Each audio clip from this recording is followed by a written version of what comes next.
stato arrestato all'aeroporto di Palermo proveniente da Firenze Fabio Tranchina, 40 anni, ex autista, uno dei picciotti di fiducia di Giuseppe Graviano. Giuseppe Graviano, il boss di Brancaccio, la borgata palermitana. Giuseppe Graviano è uno degli ideatori e degli organizzatori delle stragi del 92-93. Fabio Tranchina è accusato di concorso in strage. La strage è quella di Via D'Amelio, che costò la vita a Paolo Borsellino e a 5 agenti di scorta il 19 luglio 92. Dietro questo arresto, dietro l'arresto di Tranchina, c'è una storia complicata perché da qualche settimana Fabio Tranchina ha parlato con i magistrati antimafia di Firenze, rivelando alcuni aspetti delle fasi organizzative della strage di Via D'Amelio.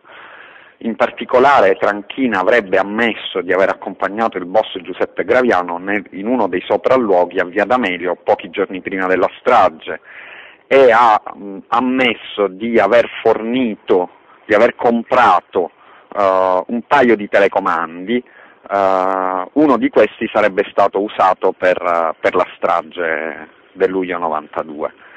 Perché è una cosa complicata però quella che il suo contributo all'autorità giudiziaria? Perché a quanto è dato sapere, con molto ritardo i magistrati siciliani che indagano sulla strage, quindi i magistrati nisseni e i magistrati palermitani che non hanno mai smesso di indagare ovviamente sulla famiglia mafiosa dei Graviano e che oggi indagano sulla trattativa Stato-mafia, sono venuti a sapere con molto ritardo di questa collaborazione a metà. Fabio Tranchina è stato quindi gestito in modo tale dalla Procura di Firenze che è avvenuta una cosa tipica in questi casi, cioè la famiglia di Tranchina lo ha recuperato, lo ha sicuramente convinto a non continuare questa sorta di collaborazione mai ufficializzata e lo ha riportato a Palermo, dove appunto ieri è stato arrestato. Subito dopo il fermo i magistrati siciliani lo hanno interrogato e Tranchina si è avvalso della facoltà di non rispondere. Potremmo, come è stato fatto da alcuni giornali oggi, potremmo dire Tranchina pentito per un giorno.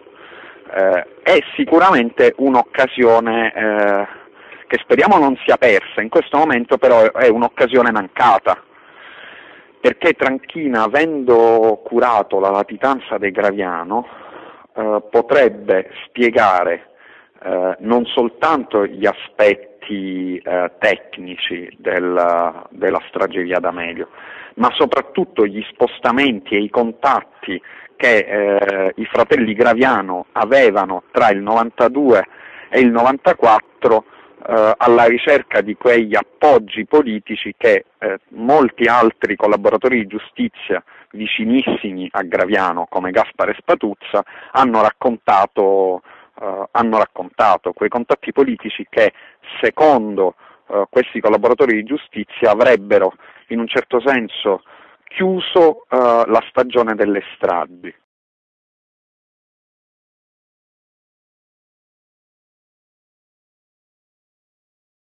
Sicuramente ci sono due dati che continuano a tornare, e cioè la mancata comunicazione fra le procure antimafia in questo caso, e un'altra maledizione, per usare la tua parola, e cioè che ogni qualvolta si tocca l'argomento dell'organizzazione della strage di Via D'Amelio, i contorni della strage di Via D'Amelio, della progettazione della strage, succede sempre qualche cosa.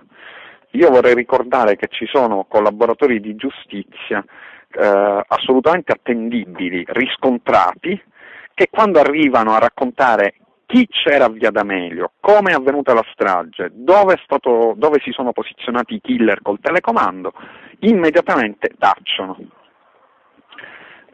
Quindi in un certo senso la collaborazione di un giorno di Tranchina avrebbe potuto disvelare questi misteri, e ancora una volta invece ci troviamo davanti a un muro che non riusciamo ad abbattere.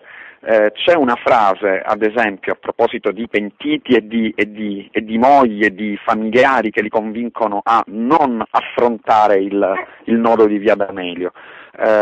Il pentito Di Matteo, ad esempio, viene, fra virgolette, convinto dalla moglie a non parlare della strage di Via D'Amelio in un colloquio intercettato in carcere. Sembra che la moglie gli dica: ricordati di Via D'Amelio dove c'era un infiltrato, del tipo: non ti fidare, non raccontare allo Stato la verità su Via D'Amelio, perché c'è dentro anche lo Stato al quale tu ti sei rivolto e hai deposto, insomma, le armi pentendoti.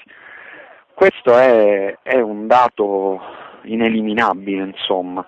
Noi di Capaci sappiamo quasi tutto, e anche se parti della ricostruzione di Capaci continuano a essere secondo me poco credibili, su Via D'Amelio davvero c'è questa maledizione.